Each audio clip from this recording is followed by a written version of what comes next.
Hello and welcome to the concluding part of Tokyo 2020 Rewind. As you know already, the Olympics has come and gone. So we're talking about Tokyo 2020. So this is the last edition for the special edition of Tokyo 2020 Rewind. My name is Wale, and thank you for joining us again today. Thank you for joining us from day one. To day 16, where we've been looking at the Olympics itself, looking at especially about Nigerians' performance, Africans' performance, and what to look forward to in subsequent Olympics. I am not going to be alone today. I'm being joined by two guests. Both have been on this show before, but today we're going to be reviewing the Olympics itself as it affects Nigeria and obviously the African continent and what to look forward to in 2024 when we say hello to Paris. So I'm being joined by Naya and Amos. Thank you guys for joining us today. It's always a pleasure having you talking with you and talking to you and chatting about sports and sports development, and especially with regards to the Olympics. Thank you so much. I know it's usually a very busy Sunday for you two, but you've decided to spend about an hour with us today. Pretty much appreciate it. Thank you for coming on the show again. It's good to be on the show again. Thank you, Mas. Always exciting. Thank you, Naya. Thank you. So let's just kick the ball and blow the whistle for the commencement of the kickoff. The Olympic is gone. It's done and dusted. And it's very challenging. Olympics. It's been called the unlucky Olympics. It's been called the pandemic Olympics. It's been called all sorts of names. At the beginning of this Olympics, I never even thought that a record will fall, but we've seen records fall, Olympic records fall. Let me start by asking you this question, Amos. Just like I said, the Olympics has been called a very unlucky one. And at the beginning of it, even the Japanese didn't want anyone to come to Tokyo. They didn't want this Olympics to go ahead. Would you say they have a legitimate reason or reasons for not wanting this Olympics to go ahead? Although it's not gone though. But do you think that the reasons were really legitimate for not wanting people to come in and obviously spread the deadly COVID-19?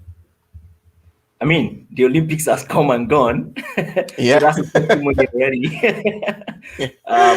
But the fact still remains that people had their life threatened, and there were concerns as to if it was safe, in quote, to hold or to host an event of that magnitude. You know how the Olympics is. Thousands and thousands of people will troop into the city. There will be contacts. There will be a lot of people coming in. There will be a lot of people, transacting, a lot of business transactions. That's the usual Olympics. But this time, what we witnessed, what we saw, was not business as usual, and that's why the guys at the M of the IOC kept saying, or they kept insisting that they can manage it.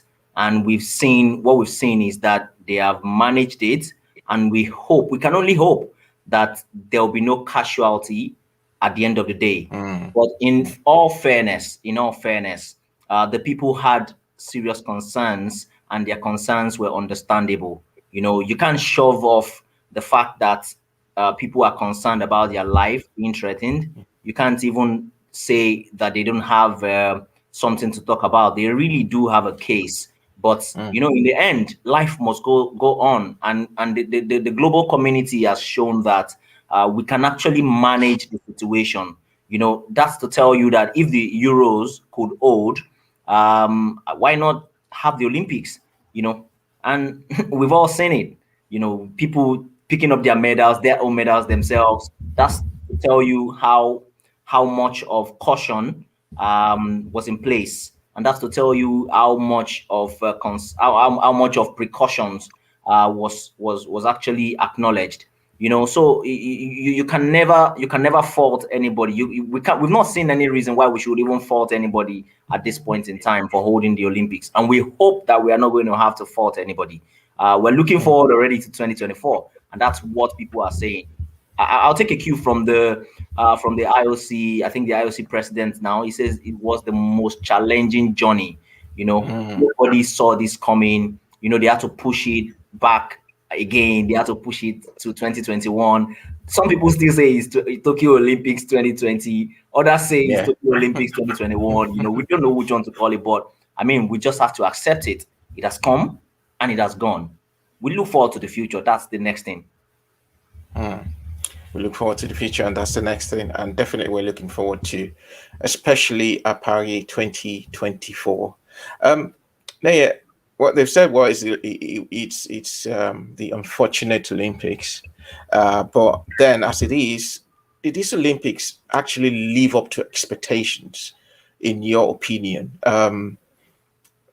We didn't. Not a lot of us actually give it a chance for it to start. I mean, for it to be hosted this year, it should have been hosted just like Amos said last year. There's still that school of thought that it should have been called 2021 Olympics, but it still took it 2020. Would you say it has lived up to expectations at all? Yeah, definitely. When you actually look at the Olympics, and yeah, we're actually talking about, was it successful? Should they have held? Well, actually, and this is when we start talking about Africa and Nigeria, and Hmm. we're focusing on Nigeria and Africa, right? In terms of Hmm. games. Now, when you look Hmm. at the Japan Olympics itself, the actual budget was like $15.4 billion, right? Hmm.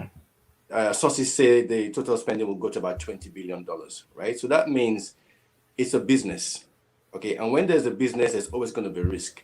And one thing you can see, the Olympics has been going on for a long time, right? So they obviously have a template and they have worked on the template. And one thing that's key is that there will have been, even though there's a risk of the pandemic and outbreaks and everything, but what they would have done is they would have had risk assessments and they would have done all that to be able to cope with. And that's the difference between emerging nations like Nigeria and the other nations is like we are not doing the right things. We're not crossing our T's, we're not dotting our I's, we're not doing the necessary things to manage whether it's sports, whether it's infrastructure, and that's so to answer your question, yes, it did live up to my expectations. I mean, to have 70 something countries travel there with athletes to compete at that level.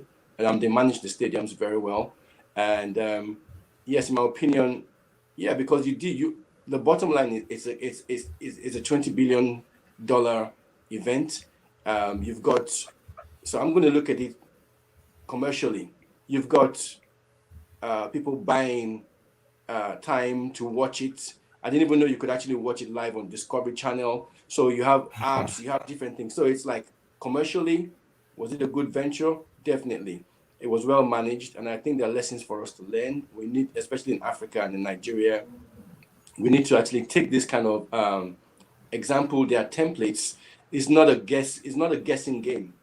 Japan didn't spend $20 billion to guess if it was going to be successful. They had a very high chance that it will be successful. Even though the world is saying there's a pandemic and there are different risks, they did the necessary things to make sure they reduce their risk. And yes, answer the question once again, very successful. Everybody's talking about it. Nations around the world are listening and watching.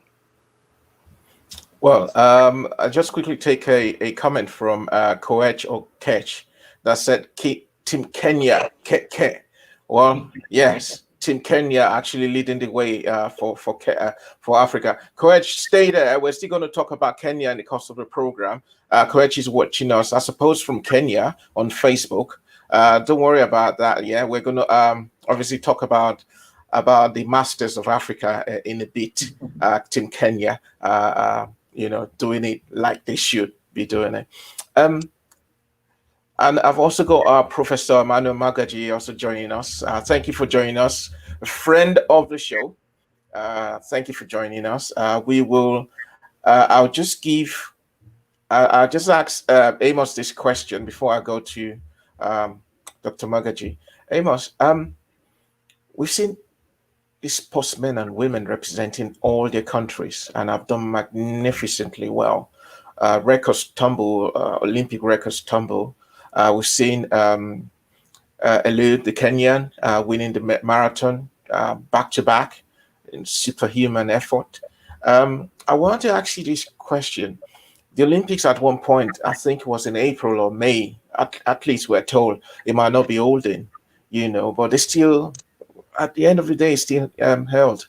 And you saw some very wonderful superhuman effort from all these athletes all over the world, in wrestling, boxing, name it, and doing so well. And in the mind of the athletes, what will be going in their minds at the moment? I mean, especially the fact that they were like two minds: is he going to host, is he not going to host? But some of them will probably would have been, oh no, I'm depressed about this. We saw Simone Biles, who obviously suffered a bit of mental breakdown at the Olympics.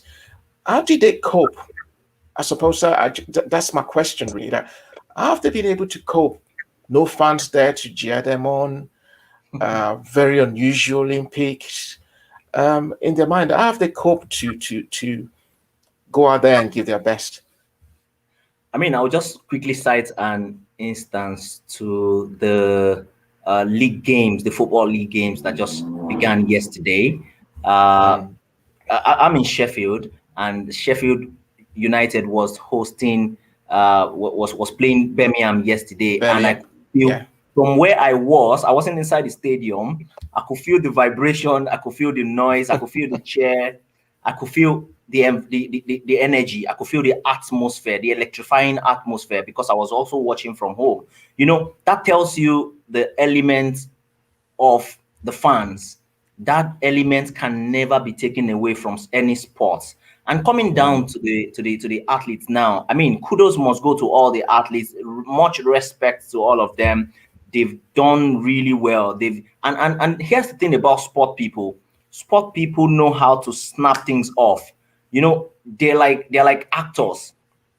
They can mm, quickly switch their personalities, and that's mm, that's how sportsmen are. That's how they are built. That's how their DNA is built. But that's not to take away from them the fact that they are human, right? So from the earlier, let's say from January or thereabout up till this time, nobody was certain, nobody was sure, nobody could definitely say that, oh, this is going to hold or this is not going to hold. But they kept training. You look at the wonderful performances. Look at, especially for the sports that were debuting at the Olympics. The mm, likes of climbing. It tells you that a lot goes into the game behind the scene, behind everything that comes to our TV screen. There's a lot of activities, there's a lot of effort, and that's why it is sometimes crazy to imagine that people are going to be let down when they get to the actual Olympics, and you just cannot imagine how much work had gone into it, how they've doubled their effort or they've tripled their effort to ensure that they perform optimally when they get to the Olympics proper. So all of the athletes, credit must go to all of the athletes. So it's not something that is so easy. They all have families, they all have concerns. Some of them were like, oh, I'm not sure my family wants me to be here, but they just took the risk. It was a risk they took. Nobody was sure you could get to Tokyo and then you contract the virus. Nobody was sure, mm, but they all put their fears behind them. And that's the thing about being an athlete. There's a passion that drives you. You don't want to think about any obstacle. You just keep going and going for the gold. All of these guys came all out.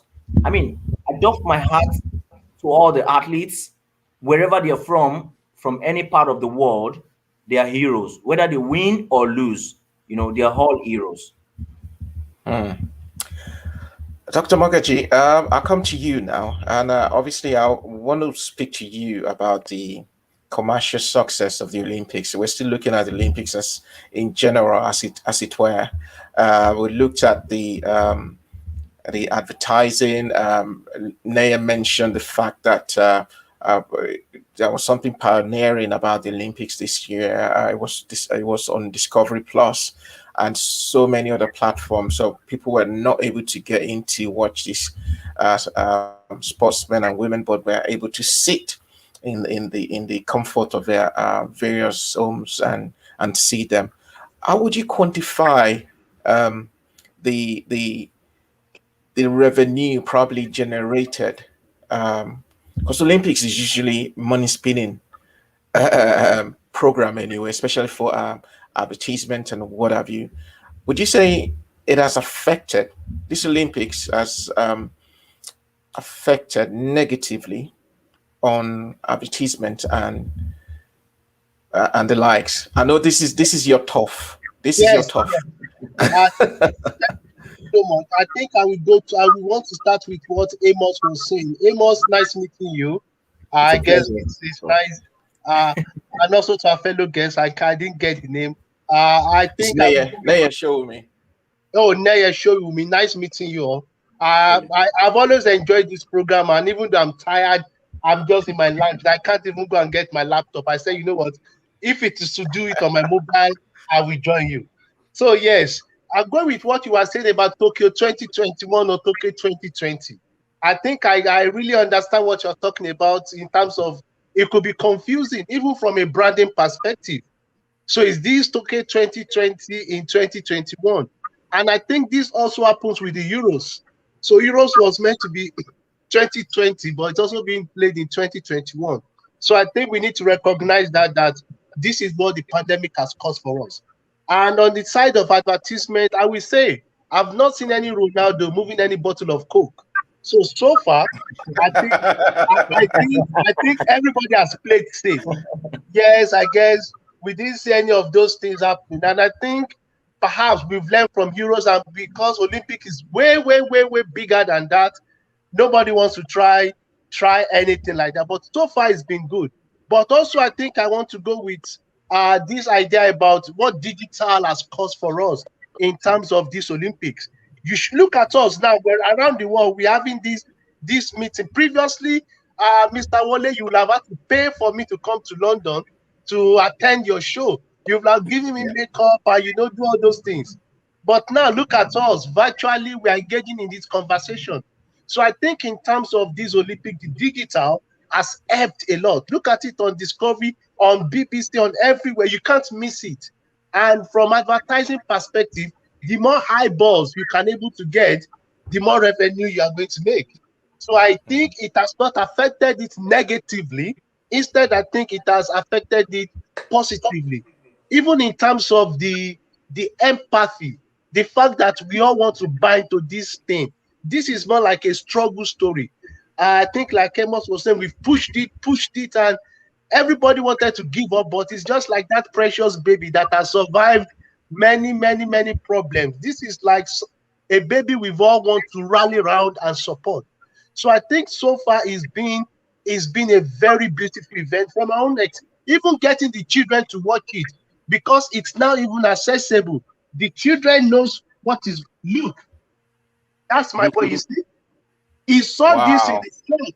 I was like, yeah, 2020, he has to buy it. I like, okay, Wow. yes, I have to buy because again, it's something around everybody. That is advertising, that is branding, and it's so nice because even the young people now, children, is just 5. He knows what Olympic is. When I was 5 in 1990, well, who knows? Do I even know what Olympics was then? But at 5 years old, he knows what Olympic is. I tell you, by the time he's 8 in Paris, the passion will be stronger. So I think so far it's been a very beautiful experience. It's nice for it to be easily accessible for people, and I think advertisers will be happy about it, and the Olympics will be smiling to the bank. Thank you. Wow. Wow. Very interesting. And say hello to your boy, I will do representing. that. Yes. Hopefully, we'll be getting his opinion at some point Oh, about the don't worry. Olympics. Don't worry. I think I will go with what Mr. Aino was saying the last time about what the power of athletics. I've told them now that even if you are not playing football, at least get involved into athletics. Who knows? Maybe you will go to America on scholarship. I don't know. But who knows? that's what Olympic has turned has caused for us. It has stirred that thing in us that, you know what, there is more to life than football. There's more to life than basketball. There are many. Now, if my boy is doing skating, if he's doing BMX, I don't mind. Well done. Who knows? Maybe you'll be the next Olympic gold medalist. So No, that yeah, is all. That's from my side. no, yeah. I know. As a continent, Africa as a continent, what do we need to learn from what Japan has done or Tokyo has done for us? So many times we've always wanted to host the Olympics. It's not going to be soon anyway. The World Cup has always been, oh, it's either Morocco, South Africa. South Africa's done it. Morocco's obviously tried so many times, but no. What can we learn from Tokyo 2020 as an African continent? So in terms of say hosting the Olympics, that's a long way away, right? Can you hear me? Right? Can you hear me? Yeah, yeah, yeah. That's a long, long, long. You know, it's like saying get your house in order first, right? Hmm. So I'm trying to be nice, but really, I really I'm looking at it. I'm looking at a situation where I mean, a lot of people have even said it. You know, I was surprised to see the Nigerian athletes in Tokyo actually protesting and holding placards, right? And Hmm. actually, athletes coming out to speak for the first time. So that's a good sign, right? They've come out to Hmm. say, let the people that understand sports run sports, right? Hmm. And so those are the kind of things that we need to do. So there you go. So before you can actually even think about running the Olympics, right? Let's first of all even get our house in order. Let's get, and so for me, I think we've really got well, I think we've got a lot of opportunities. And can we do the Olympics maybe in 10, 12 years, something? Yeah, we can. But we're a long way from it. And the reasons are obviously I just think it's a management issue. But we have a lot of brilliant people that can actually do it. And so one of the things that I would like to see happen right now, I'm not a policymaker, but I would like to see a lot of people push those kind of things. I know one of your guests came on and talked about that, pushing those kind of things. We've got to really push, people that are just not good enough for the job. We cannot keep quiet. I'm saying you just cannot keep quiet. You have people that are incompetent running this thing. There's money, not just money involved in sport, but you have people's lives at stake. There are people that are training for 4, 8 years, 10 years, 12 years of their life, and then people are just brushing them aside.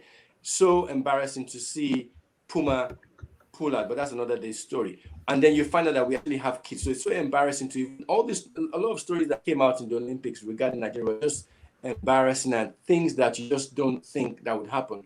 So what can we do to run the Olympics? I think a lot of people have to speak up. We need to be we as individuals. So I'm not just talking about people like us that have passion for the sports. I'm not just talking about people like us that have business interests and ideas and things that we want to do. But the ordinary man on the streets, they are all stakeholders. So when Nigeria goes to the Olympics, right, or Nigeria is doing something, we are all stakeholders. It doesn't belong to a handful of people. It doesn't belong to the sports minister. It belongs to the nation of Nigeria. And so until people begin to open up their mouths and begin to speak and begin to push for these things will not change. But I believe that we are already at that kind of level right now where people need to speak up, and enough of incompetent people running it. So all those days of just choosing people that you want to run, those days are over.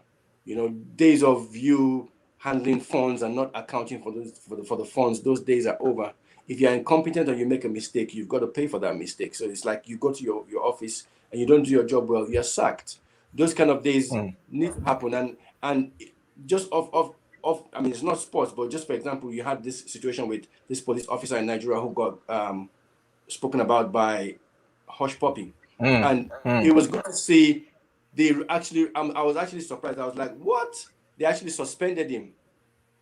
So those are the kind of things that we need to see. If you make those kind of errors, if your athletes do not get drug tested, suspend the guy. If we're putting a program together, anything happens, suspend them and let's move forward. And that's so we're taking those little steps. And if we can get those steps right, then it puts us in line to start for people to start taking us serious. Because one of the things that I actually noticed, right, with Puma and the IOC and all these guys, it's like they looked at Nigeria like a joke. It was like they just brushed it off. It's like, come on. It's like we expected. They didn't actually even take us serious. You know, it was like they just looked at you like you guys were incompetent. You knew what you had to do, so we're not even listening to you. Door shut. You know, so if they have that kind of attitude, how are you going to even put in a bid to run the Olympics? We have a long way to go, but we need to start doing those things. And the earlier we do it, the faster and the better things will change. Sorry, Wale, before you go forward, yeah. Yeah, Remember go on on. the show when I was on the show with Olusoji Fasuba, I mentioned something about And Patitani. yes, I'm part. You know, you need to put words to action. Don't Hmm. just come as a sport minister and say, "Oh, I am going to do this. Oh, we are going to." No, no, no, no, no, no, no. Take the action. Let people who are responsible for XYZ. Let somebody be fired. Let some heads roll for such grave mistakes. Those are grave, unforgivable errors. You don't go to the Olympics and mess people's dream up. You know, just Naya just made mention of Kiari. Immediately he was suspended. You know, it hasn't been so long, or somebody has been suspended. Take such actions and see if those changes we will start taking them seriously. You know, athletes would have some confidence and say, "Oh, I think something new is happening, something strange," because these are strange times. Really, if we don't put actions to words, people are not going to take us serious. We're not going to get anywhere. So we got Ajoke Odumosun, who is a former national 400-meter hurdle champion and so on, Olympian. Been dropping some messages on Facebook, and I'm just going to read some of the things she's written here. And obviously, after I do that, we're just going to go on a quick break and take Ajoke's comments. So Ajoke says something that we need to see that sports in general is changing, and we need to also start moving with the world, or we're going to get left behind. We've been shouting, and things are still the same, you know. And that's what she said. And she also rounded up saying Nigeria needs to put its athletes first, and then we'll start to see changes. You know, those are all from Ajoke Odumusun, who says an Olympian, was an Olympian, also a former national 400-meter other champion of Nigeria. We're just going to take a quick break. When we come, we're going to discuss Ajoke's comments. I know, Amos, you've already started part of it. So we're just going to talk. The second part, we're going to be talking Nigeria and Africa, and obviously Team Kenya. So we don't want to leave Kenya in the back burner, because after doing Africa, really proud. So we're going to take a quick break, and when we come back, we will talk more. So stay there, Amos, Emmanuel, and will be back in a jiffy.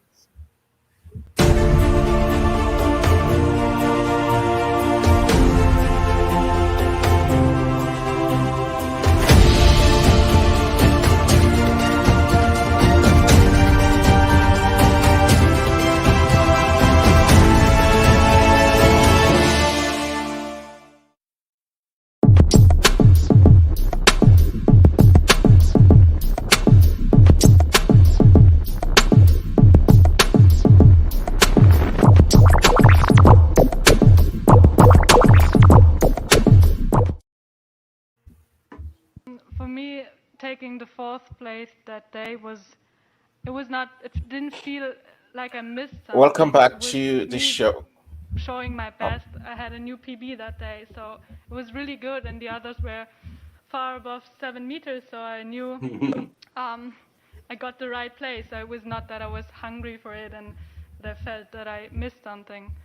So this year it was just knowing that I'm in a good shape, that I had some tough months with my approach, finding back after last year, jumping with the short approach, now going back to the long.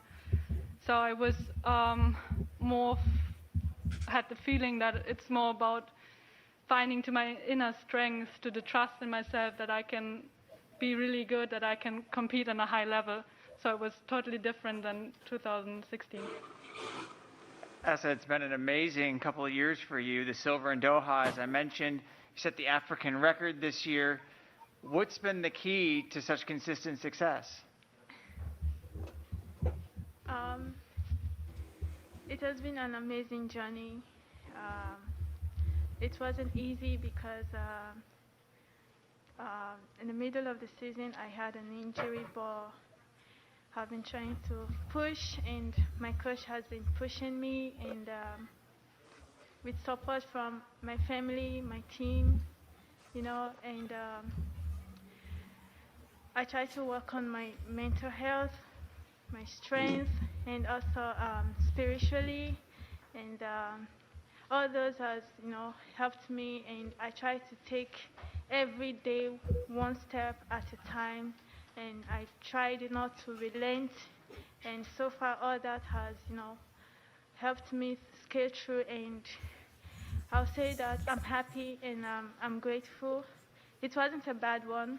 Please, I have the African record to myself and bronze medal to myself this year, and I'm super excited to God.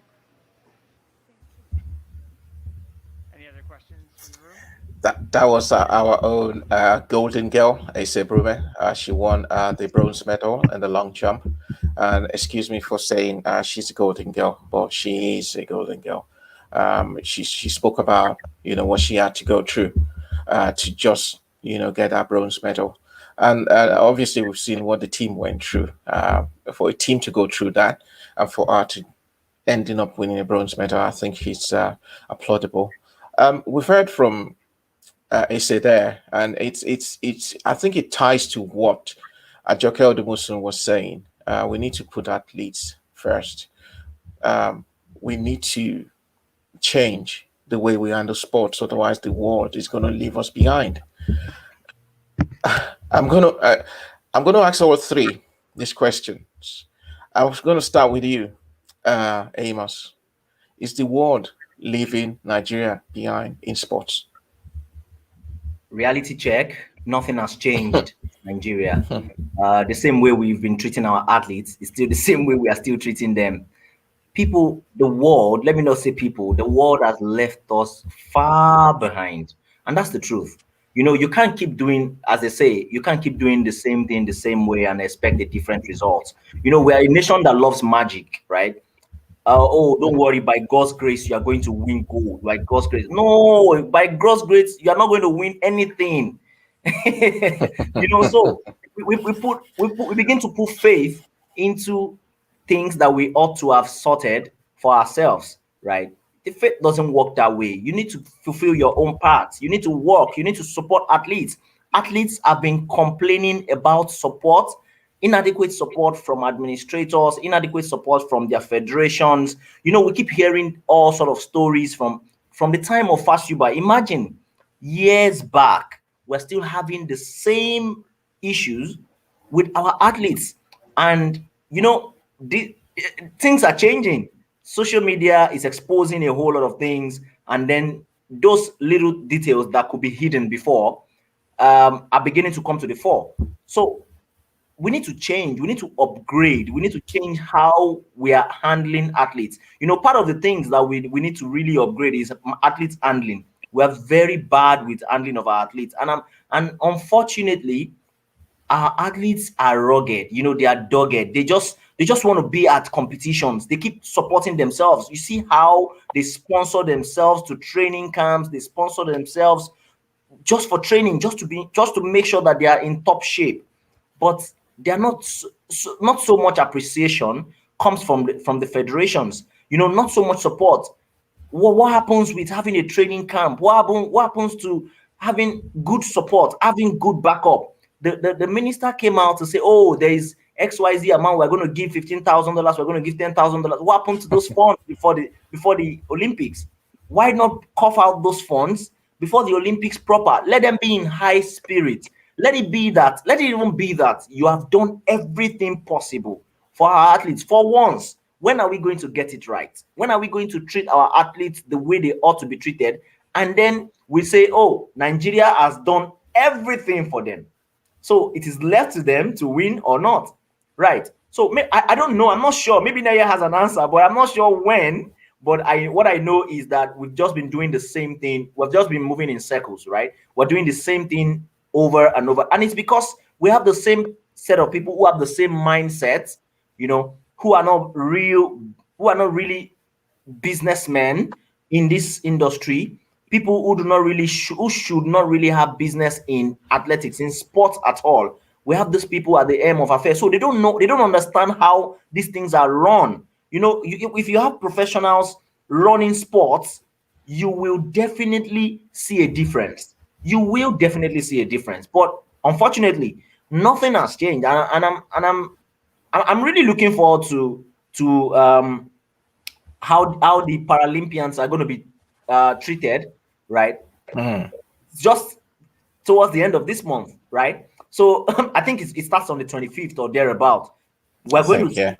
how Nigeria will come out, and then we'll see if anything has been upgraded. But I don't think too much of policies go into, or I'm not so sure how much of stick is being thrown out with regards to policies when it comes to the Paralympic. But what I'm sure of is that 2024 is just around the corner, and then we're going to see our scorecard again. Hmm. Now, yeah, Paul Derek Hyde has just made another comment. He said it's not just a Nigerian issue. It looks like a sub-Saharan African issue. We perceive athletics as a truant career. Okay, so we've said, is the world leaving Nigeria behind? So is the world leaving sub-Saharan Africa behind? Obviously. Yeah.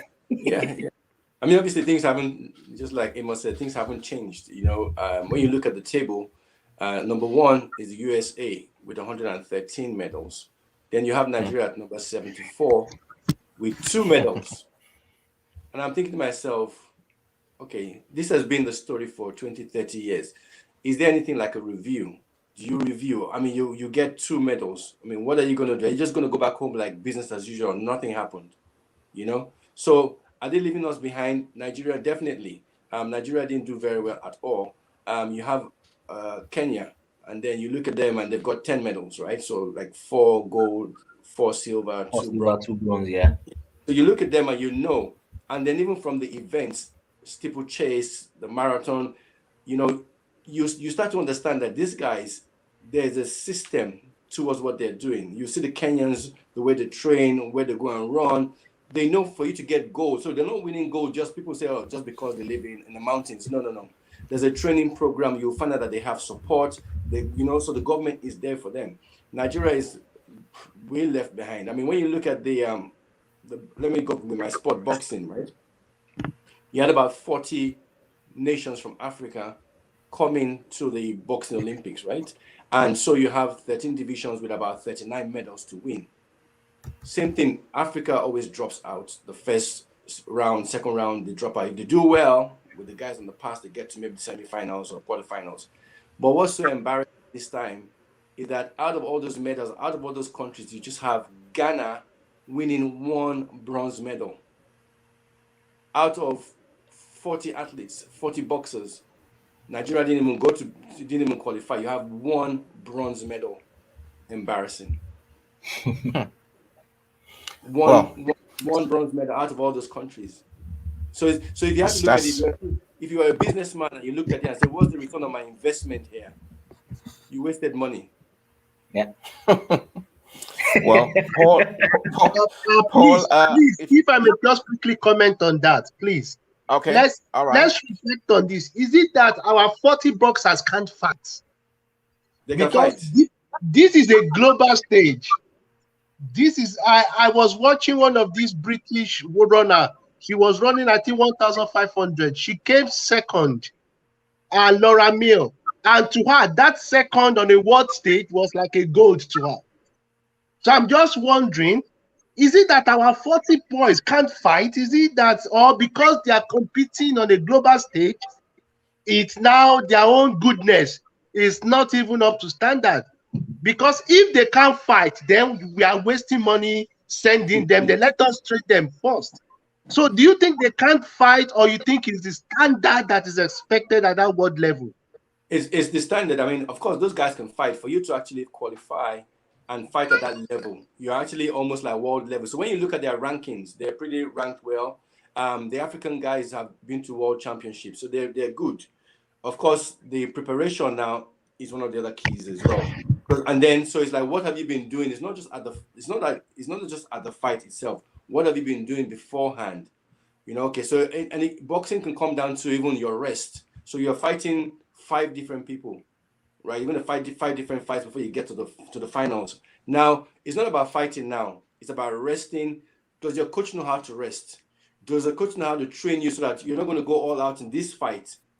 So all those little things come in. You know, we talked about. I know somebody laughed when we talked about having a what do we call it? A therapist, right? Or yeah, all those things, right?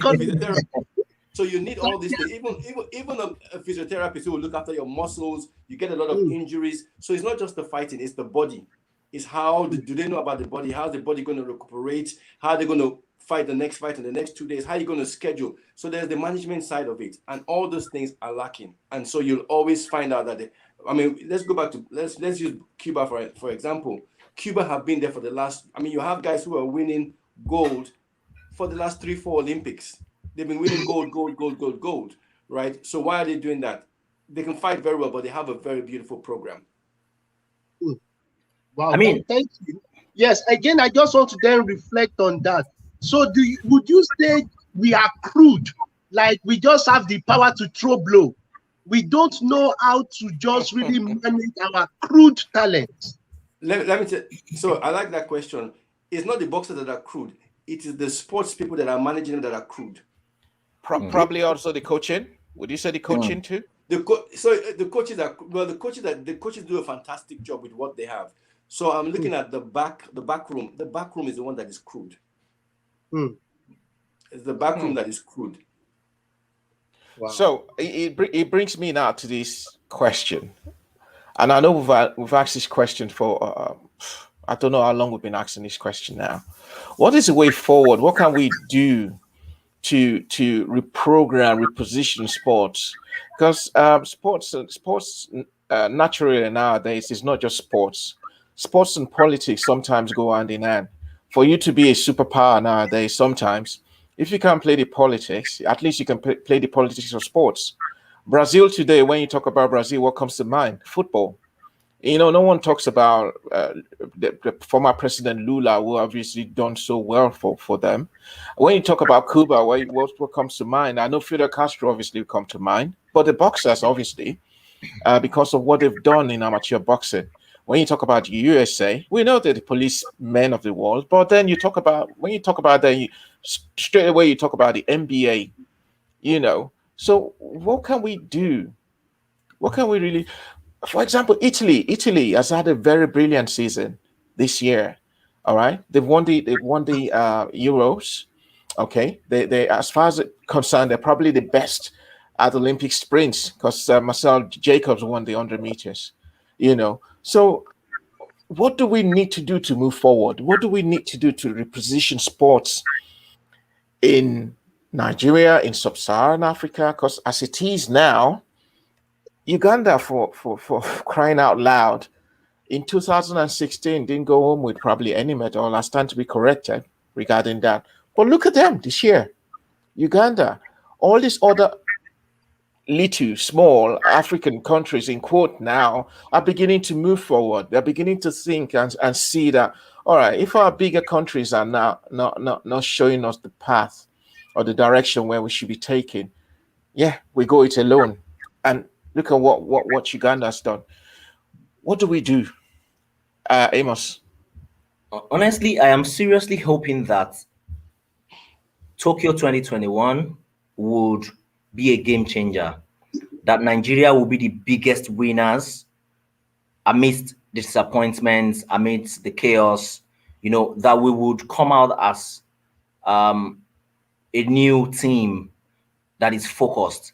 Because honestly, what we just have, I was speaking with someone recently and he says, oh, Nigeria, we don't have a system. What we have is a system that is geared towards taking people abroad to go and succeed, you know, and that's the truth. So we need to come back home and have a structure that works. See, our problem is that we don't want to invest. We don't want to invest. We want quick quick results. So nobody wants to come and say, oh, when I was minister, we started this program and then it ran for 4 years. We didn't win any medal, but no problem. And then the next 8 years, 12 years, we started winning.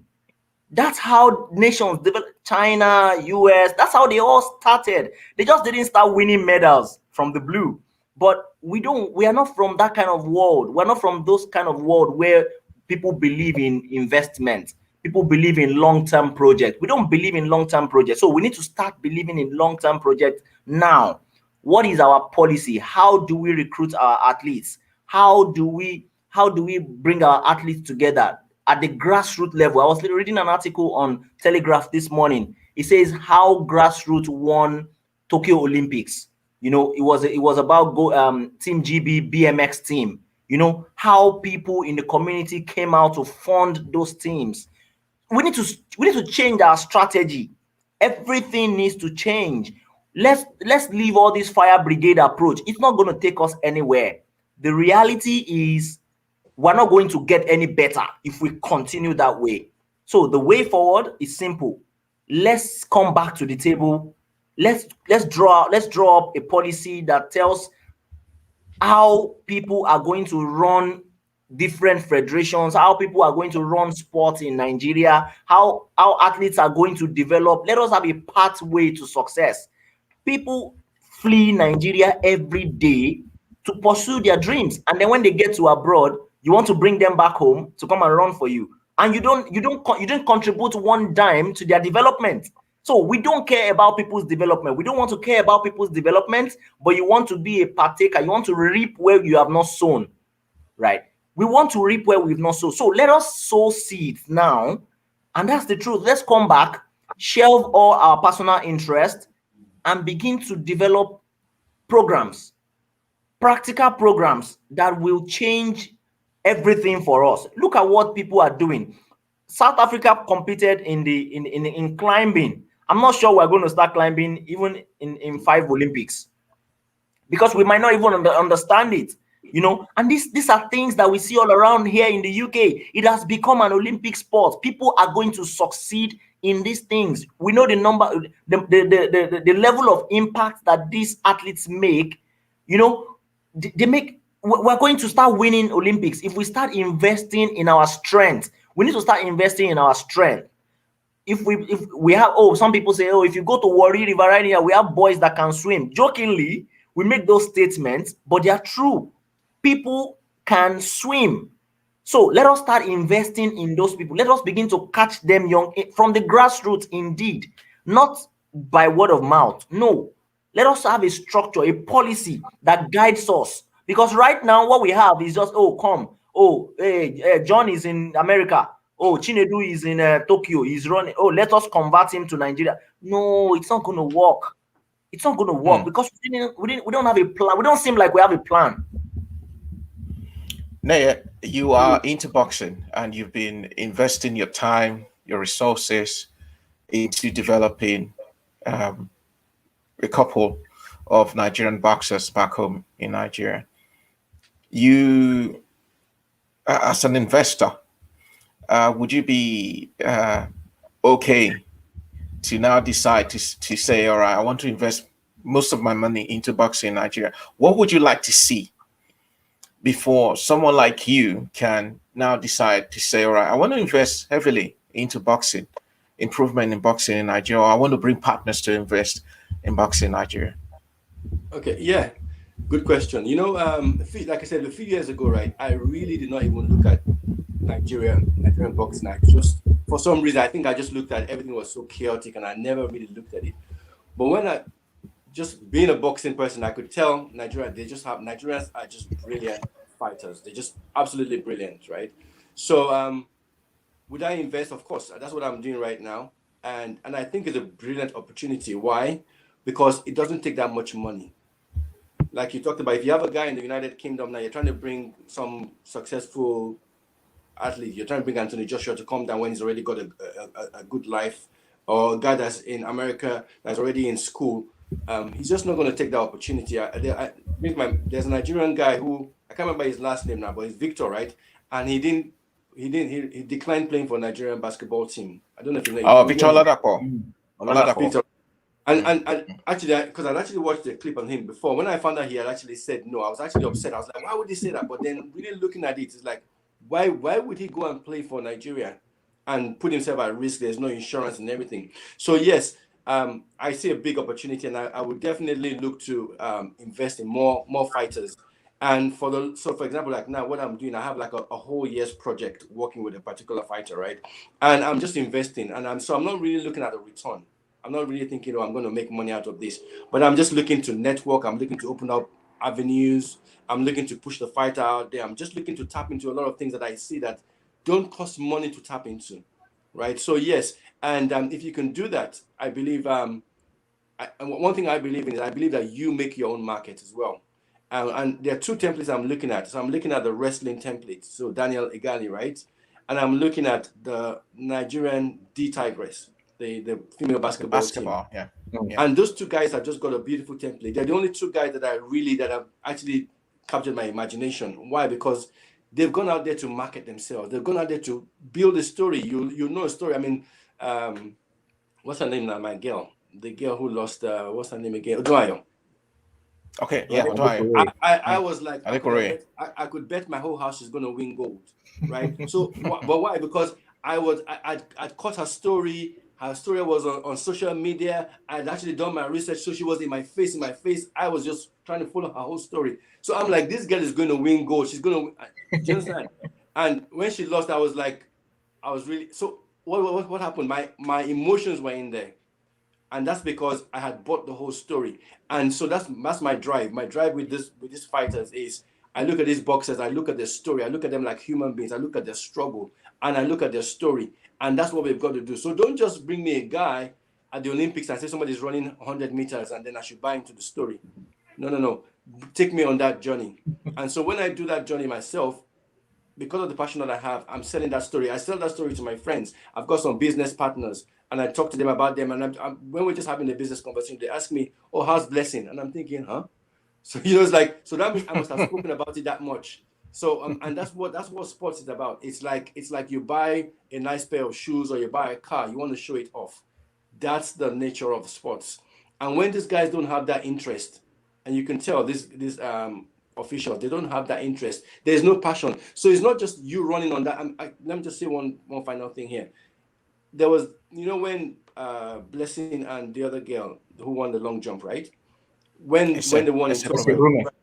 So for me, I found it really odd. The sports minister called them and he had just two people there and he's giving them their awards and everything. And I thought that's crazy to me. It's like, so what about the other guys? What about Odunayo who had her gold medal hope broken? Do you understand? She expected to win gold. And I just thought to myself, so what about the other guys who were banned from running? So it was like, to me, it was poor taste. You didn't celebrate the other guys. You just took two guys. And just like what Amos is saying, you want to sow where you did not reap. You just want to show the guys that are doing well and you want to take photographs with them. But what about the other guys? So these are human beings. And until you have that passion, and that's what I am bringing to the table with my guys. I'm bringing my passion to the table. And with that, I'm taking them all the way. Taking them all the way. Dr. Mokaji, how do we sell our federations? Amos has spoken about we need people to run them. We need to get people that obviously have got the passion and probably the money of the private sector to invest in our sports, in our federations and all. And people like Nayate are hitting the call at the moment. Chosen Boxing. Associations like the AFN that have got two factions. Table tennis that would decide, okay, the original coach that players are used to is dropped at home, and then we just bring someone from nowhere to coach them. How do they rebrand themselves? How did they sell themselves and push themselves in the faces of Nigeria or potential investors like wrestling or NBBF, the basketball team? Thank you so much for the question. I think It's just I want to reflect on myself first, reflect on things around. What can I do? Is there something that Emmanuel can do? Can I make any changes? Can I tell Buhari that you know what, do something about this? I might not be able to do that because I know my limitations. I know the people I'm connected with. But I think we need to have a whole overhaul of the system for us to recognize that we have not been doing well, and for people to ask the people, as in we need to start asking the right question. I think we go with Naya's point about having a shoe and you want to brand, you want to tell a story. If your shoe is bad, you want to go and repair the shoe first before branding it and before telling your stories. So please don't even come to me about story now until your house is sorted. Don't come to me about story about before you make sure you've sorted out the structure within your house. And I think for those who have sorted out their structure, so Mr. Naya, thank you for the effort you are doing. And I think it's those little things that people are doing around that can bring that spark. So if you are doing it for boxing, somebody is doing it else for maybe basketball, somebody is doing it for table tennis. Gradually, we can put all those energy and be able to attract the right people. So I would say we've got many bigger issues to address than just the brand. Our shoe is not good yet. Let us prepare the shoe. Let us make sure our house is in order. Then we can start packaging that. Oh, guys, you know what? I have prepared this shoe. It's not okay. It's not working. Come and help me to sponsor it. So I think it's just a kind of reassurance for people who are doing their own little bit that they should please don't give up. That is just that spark that could also affect other industries, I say industry, other sectors. I tell you here, I might not be able to do anything, but if it's this kind of support we can give to people who are in the system, that is all we can do to let them know, please keep up this small work. To you, you might think it's small, but that is a seed you are planting for the next 4 years or 3 years in Paris. Who knows? So for branding, that is still a long-term plan. Let us sort out our inner space. Then, when we are sorted, we can go forward. One of those countries that have actually sorted their own, obviously repaired their shoes, and they've got a shoe, a brand new shoe to show off. Is Team Kenya? Is Kenya Team Kenya? Amos, a word on Kenya. What are they doing wrong? What lessons can we learn from Kenya and even Uganda, that's gone with 2 gold medals now? What lessons can we learn from them? I think over time they've been consistent. They've identified their niche. They've identified what their strong points are, and then they capitalize on those strong points. Say, hey, you guys can beat us in all of these other parts. You can outrun us when it comes to 100 meters. It's fine, but come, let's go to the long distance. We're going to lead you guys. So I mean, that's to show you people who know what they're doing, right? They have an idea as to what their strong point is. The moment you realize that this is my best foot, you put it forward all the time, and that's what they've done. And look at it, they lead the charts for Africa. That tells you that if you come back to Nigeria, we hold marathons here and there, and then Kenyans, these guys from East Africa, they still come and lead the chart. That tells you that there is something that they are doing, which is recognizing their strength and then capitalizing on it. So what we need to do is to sit down, look at where we can be better. Okay, we're good here. How can we make it better? How can we sharpen our skills better in this area? What are we lacking? In basketball, we can say, oh, this is what the guys were lacking. And if we infuse a little bit of this, they can be better. But where are we going to rule in that industry, or are we going to rule in that particular sport? That's what we should also be thinking about. If you're talking about basketball, you're looking, the first thing, like you mentioned, Wale, you mentioned America. If you mention another event, you mention another country. So we also need to be synonymous with one particular sport. And so when they mention Nigeria, were good. I was super sure that Adekunroye was going to win, but we were all disappointed, right? Hmm. These these things happen.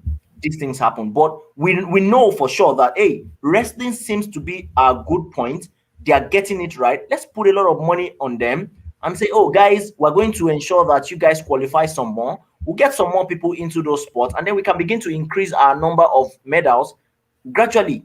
And then we look at other sports. What can we do to better and become stronger in this area? Even if we can't win gold, let us shoot for silver, let us shoot for bronze, and then we begin to move a step ahead. But it's a shame that we go to the Olympics and then we win one medal, we win two medals. Those Hmm. are unacceptable. Barring, not forgetting the unfortunate disqualification. Probably we would have done better, but there's no And excuse. Amos, you mentioned the disqualification. There's this question that's just come true that we used to be good in the relays. So what went wrong? Would that disqualification of those 10 athletes over there would that have contributed to the fact that we were not able to have a good showing at the relays? I mean, when you talk about sports, you talk about emotions. You cannot separate the fact that it was a very sad news for the team. First of all, you also need to recognize the power in numbers. Look at China. Look at what they're doing with their numbers, right? So look at the number of contingents that they had. Look at South Africa as well. They had up to about 70 contingents or thereabout. So there's always that opportunity. There's always that chance when you have a great number. If we had all our guys complete in all, and then perhaps maybe Blessing was also able to compete, trust me, we would have done a bit better. Remember the legend Olusoji Fasuba also, he was predicting that we were going to win about 5 medals. Yeah, yeah. We didn't think, we never could imagine that we were going to be affected by anything until we got hit. So we didn't see it coming that, oh, Blessing was also going to be out. What's going to happen? So we need to begin to focus on our strong point, really. Let us see where we are very good, where we are better, and then we assist them. We're good in table tennis. Let us support these guys. All our athletes need is support, adequate support. Mr. So Wale, we, please, Mr. Wale, yeah, if I can just quickly throw this question back to him. I am also of the okay. opinion that we give everybody opportunity. What would you tell my sister who wants to go for pole votes? Would you tell her, you know what, Nigerians are not good in pole vote? Don't worry, stay at home. Let's put money in boxing. Let's put money in wrestling. Those are the things that you do. All of you, the remaining of you, don't worry. What would you tell people who are in sports? Again, somebody was saying about winter sport. Nigerians can tell you we don't do winter sport. Oh, please don't. We put money on the summer sport self, but we don't have enough money. What would you tell people who are doing sports that are common? Look at this guy that was a gymnast. And what would you tell him? Say, you know what? Oh, sorry, oh, we want to put money on boxing and on wrestling because that is where we are good. We're talking about number. Look at the number of people. China, okay, they are big, but again, Nigeria is big. Do you think we should focus on our strength or give everybody the opportunity to go and do what we have to do? Who knows? If we So bring 500 people, if 5 people can bring gold. So there's a chance for everybody, right? There's a chance for everybody. Look at the UK today. I was doing a little bit of research on volleyball. Why is it that volleyball is not as popular in the UK? I was surprised when I got to the UK and then I realized that volleyball is not big yet. They told me no, volleyball is not big. It's not huge. So because there was no much funding going into volleyball at the time, right? Because they had to see, and then they are in the beach volleyball, right? So they looked at their strong point and say, okay, see, we cannot compare ourselves with the likes of Britain right now. But honestly, what really works is to invest more funding into what is working, and then the rest of the funding goes to other sports for real. Because if you decide to spread it and say, oh, we're going to give everybody equal funding, honestly, it might not work. It might not work because some sports have a higher chance of winning medals than the others, and that is how it is. Athletics has always been at the for us. We were so certain that athletics was going to get us medals, and they did. They did delivered, right? Now imagine if we had a full house, well-funded full house. That means we're going to deliver more. We're going to do really well. And then if we give all the other guys who had prospects the kind of support that they deserved, honestly, we're going to do better. All the sports cannot get the same level of funding. And that's what I've come to realize, honestly. And it works. Thank you, Amos. Thank you, Amos. I think. But you've now reassured my sister who is going for football. So you tell her We will go for football.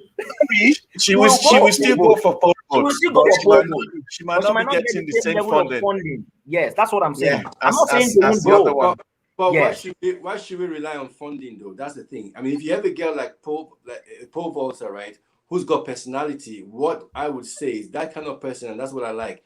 Every sports person is a personality. If she can sell herself from private money, then she can fund her way. But if you're waiting for the government to fund you, forget about it. Look at bobsleigh at the Winter Olympics, the last one. They Yeah, had Yeah, something. and a German. They went and they sold their own sports, and they went ahead and did it. So that's what we have to do. We're in a different world today. If you're waiting for the old system, you're not going to go anywhere.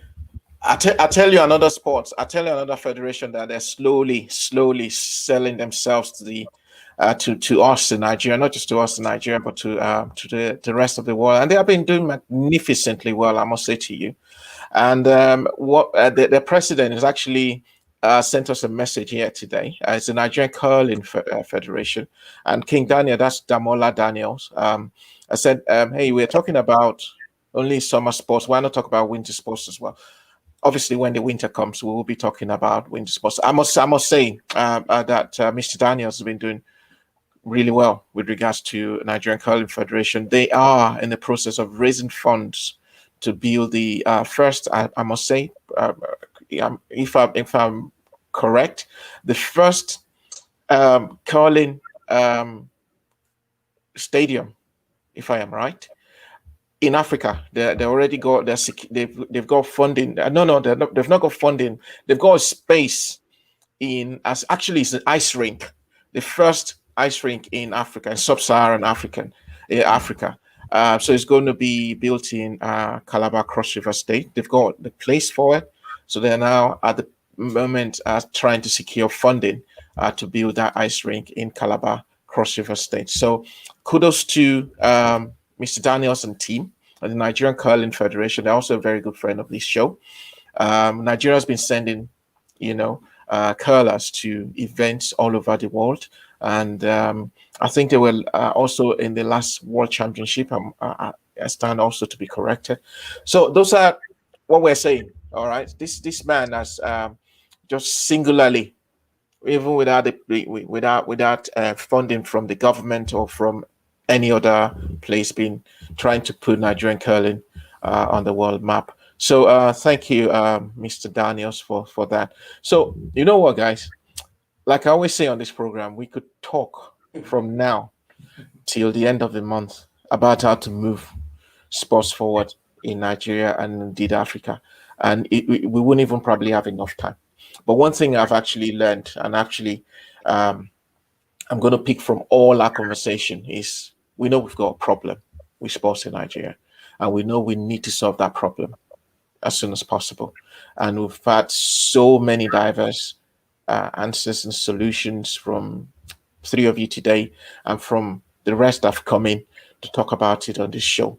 And hopefully, like I always say, someone out there is listening, someone out there is watching, someone out there is making notes, and obviously doing something about getting Nigerian sports to where it should be. One of the persons we had one time, Obi Asika, said, listen, we've never been anywhere in sports, but we have a bright future ahead, as far as sports in Nigeria is concerned. It's a multi-million pound industry. We've not even scratched the surface at all. So only if we get things right, then can we then say we're on the path. I mean, we've got countless millions of jobless youths in Nigeria. Go to all the bus stations or terminal in Nigeria. You always see the Agberos trying out the boxing skills. Okay, so that those are talents wasted. Like you said, the typical job person, out there probably just jumping in the water now, fishing or what have you, canoeing. Those are talents, you know. And we've obviously got people in the north that can obviously do some long distance, obviously because of the area. Those are talents wasted, you know. So we will continue to do what we can. We'll continue to talk about it. We will never tire talking about it until we get the right people with passion, with the love, with the knowledge of sports running our sports in Nigeria. And hopefully, the three of you today will be joining hands with us in being on the same boat to taking Nigerian sports to where it should be. But before then, I will honestly would like to thank you for your time today. Thank you for being part of this journey on Tokyo 2020 Rewind. I would like to say in Japanese, arigato to all of you. And Thank you so much. Yeah. that's thank you in Japanese, by the way. Arigato. Even if we didn't understand, it's okay. So that's thank you, Nigeria, in Japanese. Thank you so much for joining us on the program, Amos. Always a pleasure talking sports with you. And Neye, Mr. please Wale, don't stop what you're doing. Yes, Dr. Magaji. I want to please come back and tell us when you solve this problem with the Athletic Federation. That is still something that I think is still outstanding after this Olympics. When you have an update, when you have when you have the solution, when you've matched them together, please come and update us. We need to know what is going on, because if not, we don't know. Please, that is the icing on the cake for this program.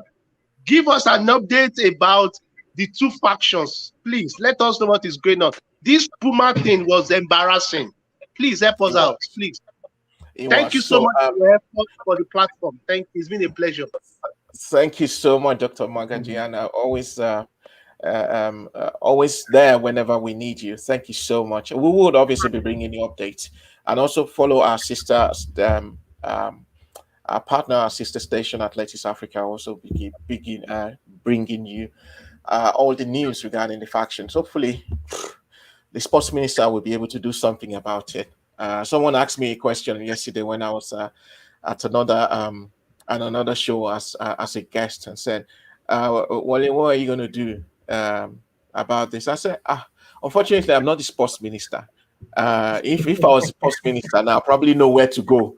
I can always come to Amos, Dr. Magaji, and Ney and say, "Come on, guys, let's sit down. What do you think we should do?" And chat the way forward. But we're not politicians, but we'll get there. We'll get there at some point.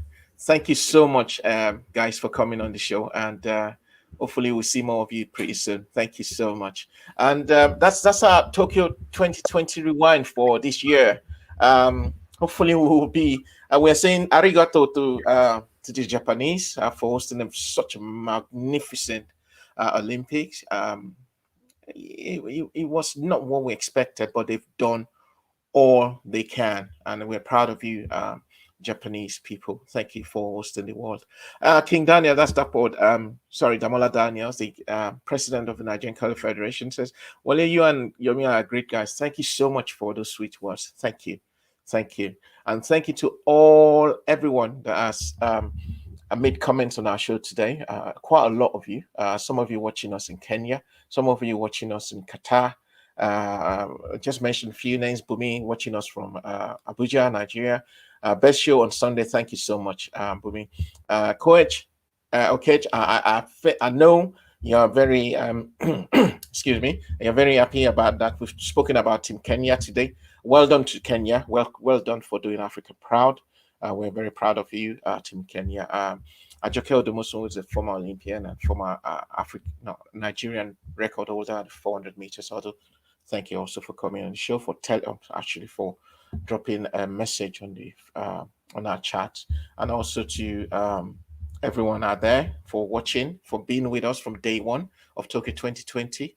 Again, I say arigato to you too for joining us. And as we look forward to Paris 2024, when we say bonjour Paris, hopefully that time in the next 3 years we will also be here, not here, probably we will be there in Paris, actually broadcasting live to you, of the Olympics. Before then, I remain yours, Wale, and special thanks to my producer Yomi Omobuja, who has been making sure that we come through to you where you are. So thank you. Have a very wonderful week ahead, and hopefully we see you pretty soon. Good night.